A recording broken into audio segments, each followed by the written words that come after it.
Welcome to the Deep Dive. Great to be here. So today, we're really locked in on a crucial NBA playoff game. We're talking Game 4, Lakers versus Timberwolves. Yeah, a really pivotal one. Down 3-1 now, the Lakers. Exactly. We've got this YouTube transcript, basically a breakdown of the highlights, the analysis, and our mission really is to figure out, what actually happened. What did this game tell us about the Lakers' strategy, maybe their challenges? Right, because it's not just the score, is it? It's about the philosophies clashing, the strengths, weaknesses, and those big decisions under pressure. Really fascinating stuff. Okay, let's jump into some key moments then, because there were definitely plays that, could have gone either way. For sure. We saw D'Angelo Russell driving hard, Austin Reeves hit that big three, and that amazing LeBron chase down block on Naz Reid. Just incredible individual effort there. Absolutely. Those are the plays that get replayed, But looking a bit deeper, there was more going on. That late foul call, for instance. Yeah. Oh, yeah, the overturned foul on LeBron with, 15 seconds left? Right.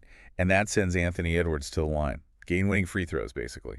That's going to be debated for a while, I bet. Tough call and a huge moment. It really is. It just highlights how tough officiating is, especially late in these playoff games. But beyond that call, there was something, really unusual about the Lakers lineup, wasn't there? Oh, completely unusual. We're talking LeBron, Reeves, Hachimura, Finney-Smith. They played every single second of the second half. Every second. The entire half. The entire half. 0 substitutions.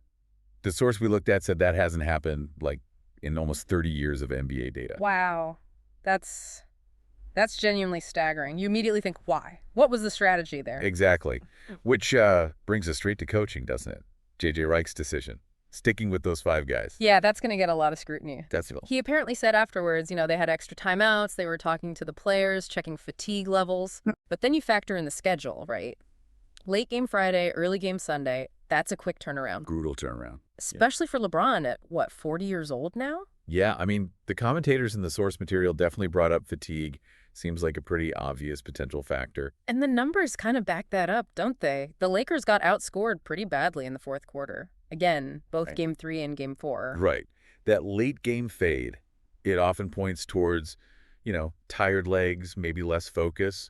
You might even see it if you, dug into the shot charts for the fourth. More jumpers, fewer successful drives, maybe. That makes sense. And tied into that, maybe their starting center barely played. 4 minutes total. Yeah, only 4 minutes. So you wonder, did that hurt them with size? Rebounding, especially down the stretch. Good point.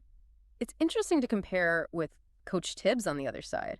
He's known for playing his starters heavy minutes. Oh, yeah, notoriously so. But even Tibbs, according to the source, hasn't played guys for an entire half with 0 subs in the playoffs. Right. That really puts the Lakers' move into perspective. It's just not something you typically see. Highly unconventional. And then, speaking of unconventional, the Timberwolves' decision at the very end. Yeah. Up 3, they don't foul. Yeah.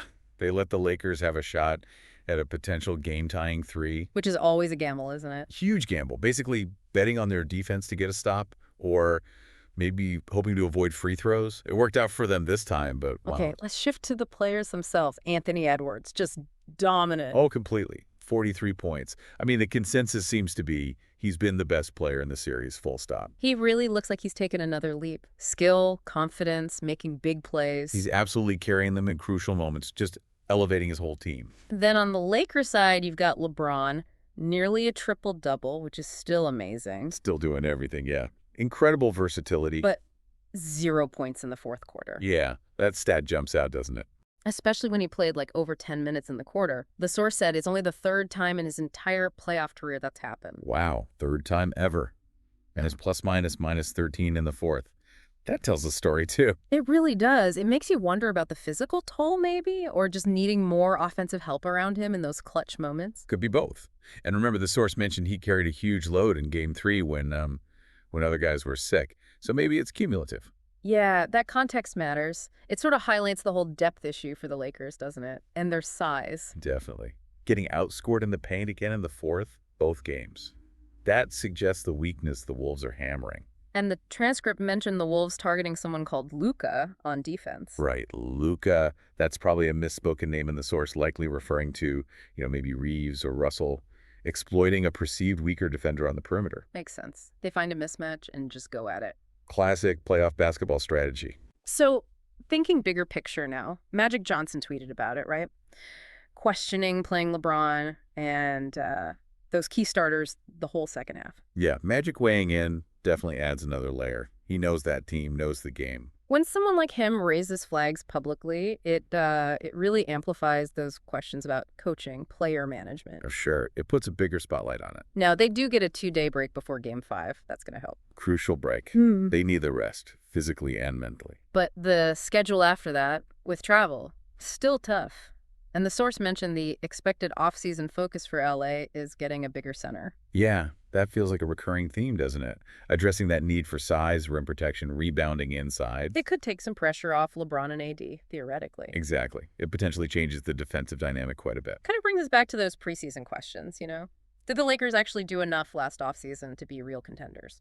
Right. This series seems to be maybe exposing some of those potential roster limitations against a really good deep Timberwolves team. They can compete, obviously, but consistency against top teams seems to be the challenge. That's often the difference in the playoffs. So the big question for you listening, down 3-1, can they come back? It's a massive uphill climb historically. Statistically, it's incredibly tough. Yeah. Possible? Yes. Likely? It would require a huge shift, different strategies, maybe someone unexpected stepping up, reversing those fourth quarter issues. So, wrapping this up, what does it all mean for you? This deep dive really showed how Game 4 hinged on, well, a mix of things. Late game plays, coaching decisions about rest and fatigue, and just the sheer brilliance of Anthony Edwards. Yeah, and the Lakers' reliance on their main guys, maybe their lack of reliable depth. That really stood out. It's all connected, isn't it? The Wolves' win wasn't just one thing. It was their strengths hitting the Lakers' weak spots in this game. Player matchups, coaching choices. Exactly. And it leaves us with this really interesting thought, especially relevant today with aging superstars. How much can even a legend like LeBron James overcome when the team seems to lack depth and faces these tough schedules? Right. I mean, the fact that the coach felt he had to play 5 guys for a whole half in the playoffs, that says a lot about how he viewed the rest of the roster in that moment. It really does. So it makes you think, doesn't it, about building a team today. What's the right balance? Relying on your stars versus having that deep, versatile roster for the long haul of the playoffs. That's the million-dollar question in the modern NBA, isn't it? And this game really highlighted a complexity there. So for you listening, what stood out most from this analysis? Do you think fatigue was the biggest reason for the Lakers' fourth quarter problems? And looking ahead, what moves do they need to make this offseason? Yeah, lots to think about. Keep exploring those questions. Absolutely. Thanks for joining us for this deep dive.